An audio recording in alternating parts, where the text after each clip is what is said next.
ഗാന്ധിജിയൊക്കെ അതിനുശേഷം വന്നവരാണല്ലോ. മാത്രമല്ല ഗാന്ധിജിക്കൊക്കെ ഇവര് പൈസ കൊടുത്തിരുന്നില്ലേ? 100 രൂപ വെച്ചിട്ട് മാസം കൊടുക്കുന്നില്ലായിരുന്നോ ബ്രിട്ടീഷുകാര്? മഹാത്മാഗാന്ധിക്ക് 100 രൂപ വെച്ചിട്ട് ബ്രിട്ടീഷ് സർക്കാർ കൊടുത്തിരുന്നു. ഒരാളെ ഉയർത്തിക്കൊണ്ട് വരേണ്ടത് നമ്മുടെ കടമയാണ്. കാരണം ഇന്ത്യയുടെ സ്വാതന്ത്ര്യ ചിന്തകൾ ഉണ്ടാകുന്നത് ഇദ്ദേഹത്തിൽ കൂടെയാണ്. സുഭാഷ് ചന്ദ്രബോസ് അടക്കമുള്ള ആളുകൾ ഇദ്ദേഹത്തിൽ നിന്ന് പ്രചോദനം ഉൾക്കൊണ്ടാണ് ഈ ഒരു പന്ഥാവിലേക്ക് വരുന്നത്. ഈ മറ്റേ നമ്മുടെ ഭഗത് സിംഗ്, നമ്മുടെ ഗാന്ധിജിയൊക്കെ അതിനുശേഷം വന്നവരാണല്ലോ.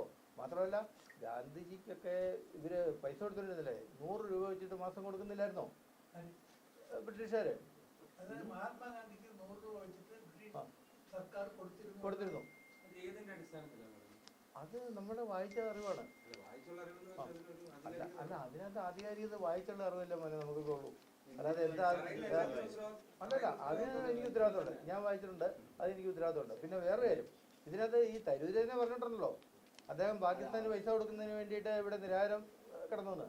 അപ്പോൾ അത്തരം പണികൾ കാണിച്ച ആളുകൾ ഇവിടെ ഉള്ളത്.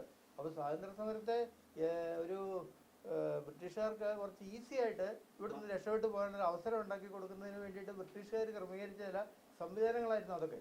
മഹാത്മാഗാന്ധി ബ്രിട്ടീഷുകാരുടെ സഹായിച്ചതല്ല, പക്ഷേ ഇവിടുന്ന് ബ്രിട്ടീഷുകാർക്ക് ഒരു സോഫ്റ്റ് ആയിട്ട് ഇവിടുന്ന് പോകാനും കഴിയും. അല്ലെങ്കിൽ ഇവരുടെ ഇപ്പൊ സുഭാഷ് ചന്ദ്രബോസിന്റെ ഒക്കെ സായുധ ലൈനിലേക്ക് ഇത് വന്നിരുന്നെങ്കിൽ അവർക്ക് കുറച്ച് ബുദ്ധിമുട്ട് വന്നേനെ. കാരണം അവർ കുറച്ച് ആളുകളേ ഉള്ളൂ. ഇന്ത്യ ഒരു വലിയ രാജ്യമല്ലേ. ഇവിടുത്തെ ജനങ്ങളെല്ലാം കൂടെ അവരെ എതിർത്ത് കഴിഞ്ഞാൽ അവർക്ക് നിൽക്കാൻ പറ്റും. ഒരു നിമിഷം ഇവിടെ പോയിട്ട് വരുമായിരുന്നല്ലോ. അപ്പൊ അതുകൊണ്ട് അവര് ഒരു പ്രതികരണം ഉണ്ടാക്കുകയാണ് ചെയ്തത്. മഹാത്മാഗാന്ധിയുടെ അഹിംസാവാദത്തോട് നിങ്ങൾ എതിരാണ്. ഇനി വാരികുന്തത്തിന്റെ പ്രയോഗം നടന്ന ആളാണ് കുറച്ചു കാലം. അത് കഴിഞ്ഞ് അത് ഒരു ഗുണമില്ലാത്ത ഏർപ്പെടാന്ന് തോന്നിയതുകൊണ്ടാണ് ഇതൊക്കെ നിർത്തിയത്. കാരണം ഞാൻ CPM-ലാണ്. CPM-ന്റെ ഇപ്പോഴും CPM എന്താ പറയുന്നത്? ഇവിടെ സായുധ വിപ്ലവത്തിൽ കൂടെ അധികാരം പിടിക്കണമെന്ന് തന്നെ പറയുന്നത്. മറ്റേത് അടവ് നയമാണെന്നല്ലേ പറയുന്നത്. ഈ പാർലമെന്ററി അല്ല അതെ അത് മാവോയിസ്റ്റുകളൊക്കെ ഗാന്ധിജിയുടെ അഹിംസയെ ഇത്രയും തള്ളി പറഞ്ഞതുകൊണ്ട് ചോദിക്കുകയാണ്.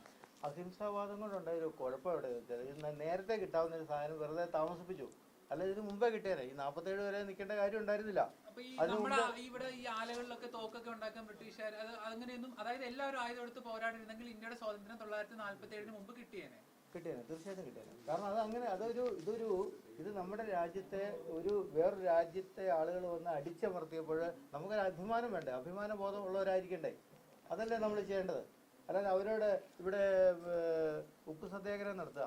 ഉപ്പ് സത്യാഗ്രഹം എന്ന് പറയുന്നൊരു സംവിധാനം ഇവിടെ ജനങ്ങൾക്ക് അത്യാവശ്യമുള്ള കാര്യമായിരുന്നു. ഉപ്പില്ലെങ്കിൽ ഇവിടെ ഒന്നും നടക്കരുത്. അപ്പോൾ അതുപോലത്തെ ചില കാര്യങ്ങളിൽ കൂടെ ഇത് സ്വാതന്ത്ര്യം വാങ്ങി തന്നു എന്നുള്ളൊരു എന്താ പറയുന്നത്, അത്തരം ചില കഥകളാണ്.